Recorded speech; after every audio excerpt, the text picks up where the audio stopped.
was holding me here, along with something else that I couldn't quite put my finger on. After my usual 10-minute walk, I passed the steel beam with the dot and entered the westbound platform at 80th and Hudson. The station was populated with only a scattering of other commuters who, like me, had come early to avoid the morning rush. As I looked in the direction from which the train would soon appear, I noticed an unusual movement off to the right in the periphery of my vision. The dark figure of a man who did not fit the appearance of a typical commuter. He seemed to be moving toward me, though tentatively, as if stalking an unsuspecting prey. Before I could fully digest the situation, he was at my side. "You must come home," he whispered with a thick Russian accent as he leaned in toward me. "Or else you are dead." Part 1. The Making of a Spy. Chapter 1. My parents huddled at the kitchen table, pressing their ears toward a small cathode ray tube radio, a relic that had survived the war but brought in only 3 stations. As my father fiddled with the knobs, trying to minimize the static, I scooted close to the small wooden table to find out what was going on.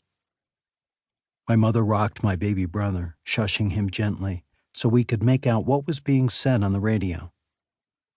The dramatic sound of a voice speaking in a language I did not understand rose against the background of Chopin's somber funeral march.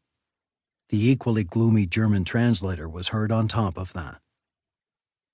On that early March day in 1953, all 3 radio stations were broadcasting only one event: the funeral of the great Soviet leader, Joseph Stalin. Everywhere across the Eastern Bloc, people were spellbound, glued to their radios, just as we were. "Fatih?" I asked. "Who was this man, Stalin? Why is he dead? What is the Soviet Union?" My father tried his best to explain the situation in terms that my 4-year-old mind could grasp. Comrade Stalin was a great revolutionary. He was the leader of the Soviet Union, a huge country that defeated Hitler. Under his leadership, we were going to build a country where everyone could be happy. Today, we are saying goodbye to one of the greatest men in history. "So is everything going to be okay? Will you still get me a bicycle for my 6th birthday as you promised? Will I still get pudding on Sunday?" Yes, Ulbricht, I think we will be okay. It might be a bit harder without Stalin, and there are some things you cannot understand until you're a bit older. This was his way of telling me that further questions would not be welcomed.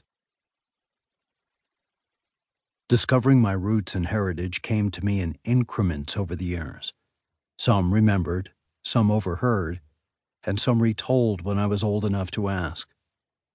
Most of the early pieces came in conversation with my mother. What I know for certain is that I was born in a dreadful place at an unfortunate time, 4 years after Adolf Hitler's suicide effectively ended World War II in Europe. While the Americans, British, and French were busy rebuilding the Western-occupied zones in Germany, life in Soviet-controlled East Germany became a daily struggle for survival. The devastation from the war was only made worse by the Soviets' removal of valuable assets that had survived the Allies' aerial bombardment, including entire factories and a large part of the country's infrastructure. As a result, East Germany regressed economically and technologically by at least 30 years. And more than at any other time in the 20th century, the struggle to acquire nutritious food became the #1 priority in the land. My parents first met in January 1948 at a teacher's orientation in the village of Rietzen, which was in a particularly poor area of East Germany, a few miles from the Polish border. Though 6 years apart in age, Judith Faust and Karl-Heinz Dittrich were both recent graduates of the Neulehrer New Teachers Program, an initiative introduced by the Allies in post-war Germany to develop teachers not tainted by connection to the Nazi regime, and both had grown up during the Great Depression, Hitler's ascendance to power.